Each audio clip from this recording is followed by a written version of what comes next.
मानदेय अपडेट्स जनवरी 2025।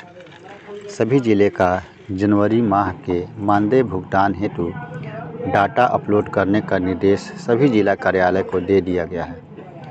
डाटा और पत्र अपलोड करने की अंतिम तिथि 31 जनवरी 2025 है। अतः सभी जिले के जिला अध्यक्ष, सचिव एवं सक्रिय साथियों द्वारा निर्धारित समय तक डाटा अपलोड करने हेतु अपने अपने जिला कार्यालय में संपर्क स्थापित किया जा सकता है। यह अपडेट शकील भाईजान के द्वारा जारी की गई है।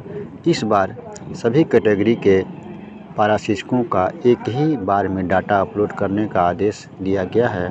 सिर्फ पत्र में अंकित कर देना है कि इतना आंकड़ा ईपीएफ वालों का, इतना आंकड़ा बिना ईपीएफ वालों का और इतना आंकड़ा 58+ यानी 58 साल से ज़्यादा उम्र वालों का, ताकि राज्य के तमाम सहायक अध्यापकों का एक ही बार में पेमेंट किया जा सके। Thank you for watching.